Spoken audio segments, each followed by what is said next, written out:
Hello guys! Magandang hapon sa inyo! Na-deliver na po yung ating indoor at outdoor na unit ng ating air conditioner. I-deliver na sa amin kanina mga 1 o'clock ito. And ayan, inaantay na lang namin ngayon. Papunta na dito yung magkakabit ng ating air conditioner. So, syempre gustong-gusto ko magpasalamat sa mahal na Panginoon na talagang naging possible ito kung hindi sa taong ito na nagbigay sa amin. Napakalaking tulong ito para sa amin, lalong-lalo na ngayong taglamig. Sa tag-init din dahil hot and cold po talaga yung binigay niya sa amin. Hindi lang pangontra sa lamig, kundi pangontra din sa init pagdating na summer dito. So again, sa aking napakabait na anonymous na sponsor, maraming salamat po sa iyo. At may God bless you and your family. So ngayon guys, ang oras dito is nasa 4:35. Yan. And kakatawag lang ng magkakabit ng AC namin. So napagdesisyon na namin ni Deepak na dito po namin ilalagay. Patanggal namin yung ilaw. And yung ilaw guys, ililipat na lang siguro namin dito. Pero ibang ilaw ay ikakabit namin. Maghahanap kami. Abangan nyo na lang yon. So sa ngayon, dyan kami nakapag-decide na ilalagay yung AC dahil meron kasi siyang inverter. Kailangan nila yan malapit sa mga pintuan or window para mabilis yung trabaho nila. So, titingnan na lang po natin mamaya and syempre na-excite din po ako dahil hindi na po kami lalamigin talaga sa gabi. Dahil alam nyo guys, natatakot talaga ako sa lamig. Simula nung parang yung nag-atake sa akin, alam ko lamig talaga yun guys. Parang ngayon ko lang talaga na-realize na delikado pala yung lamig. Pag talagang papasok siya bigla sa katawan mo, para kang hindi mo talaga alam guys na basta kakaiba nung time na yun. Kaya parang nagkakaroon ako ng trauma when it comes sa lamig guys. Kaya lagi ako nagdodoble ng suot ko dahil yung lamig talaga totoong hindi siya biro. Pag napasukan niya yung katawan mo guys, para kang hindi mo ma-explain guys. So siguro kasi nga early morning yun, pero at least thanks God naging okay ang lahat. So antayin na lang natin guys yung magkakabit. And ayun guys, nagpapasalamat din po ako sa mga support niyo sa akin. And syempre sa lalong-lalo sa mga tao nagmamahal sa akin at nagbigay nito. Thank you so much talaga. Wait na lang natin kasi tumawag na sila. And I hope today maging success lahat ang trabaho and maging smooth. Matapos ito ng matiwasay. And ayun, na walang problema. Edit pa ako guys, so nagutom na ako yung digestive na binili ni Deepak. And so nag-edit ako ng yung vlog natin na pinanood nyo sa Korean. So ayan, double time lang tayo. And ganyan talaga ang buhay. Be positive at all times. May awa si Lord. A few moments later. So guys, nandito na yung magkakabit ng AC natin. Diyan ko kayo ilalagay para makita niyo. On what? Yeah. Yan, ba niya? Two lights up. Remove the light. Two lights up. No. Magkakabit ng ating AC. Ayan. So mag-isa lang pala siya. Hindi one. Si Deepak nakatingin sa akin kasi panay sabi ako mag-isa lang siya. Titingnan niya yan guys kung ano ang ilalagyan siguro. So hayaan natin. Dalawa sila. Ayan, kasama pala siya.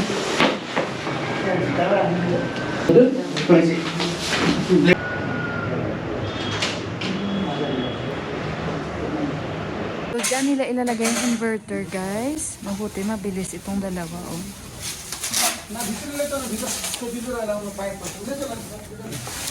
Ito siya, yung inverter. May black.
Pati itong yung nag-ayos sa amin, magaling sila.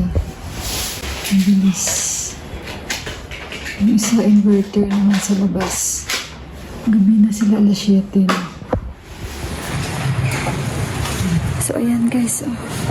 Kinakabit yung inverter dyan. So ayan na guys, oh, try natin.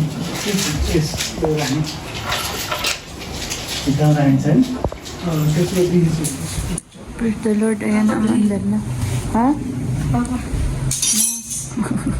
Ang labig-labig. Maximum 30 sound, but this is 30. 30. Hanggang 30 yung temperature.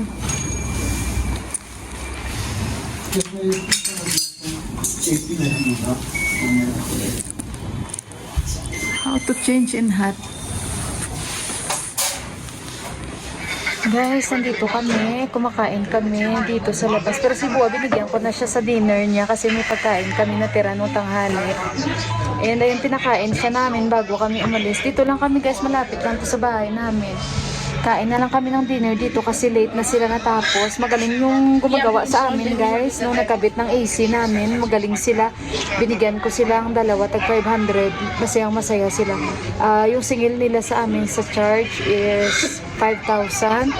So plus binigyan ko sila na 1,000 na tip. So again, maraming salamat kay sponsor ko. Alam niyo na kung sino siya.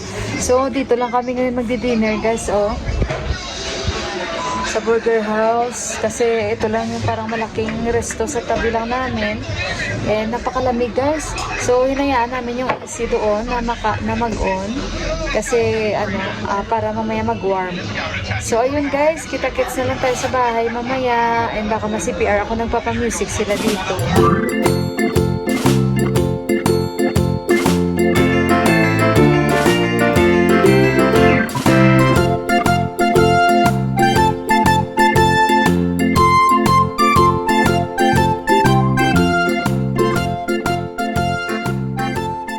So guys, nandito na kami sa bahay. Pinatay na namin ngayon lang. Kasi nga, kanina pa namin inon. Si Deepak excited. Guys, pinatay niya agad pagdating namin. Kasi natakot siya. Natakot siya na grabe na yung init. Ito yung remote niya guys, oh. I-on natin. Ayan, i-on ko. Pwede mo naman siyang i-minus, oh. Teka lang. Ayan, 25. Ito yung remote niya, oh. 25. So, hayaan na muna natin. In-off ni Deepak tapos in-on ko. Well, so guys, you wanna sleep here? Gusto namin matulog dito. The curtain, we have to keep it back. Pero ang dami pang alikabok. So again, thank you so much sa aking sponsor.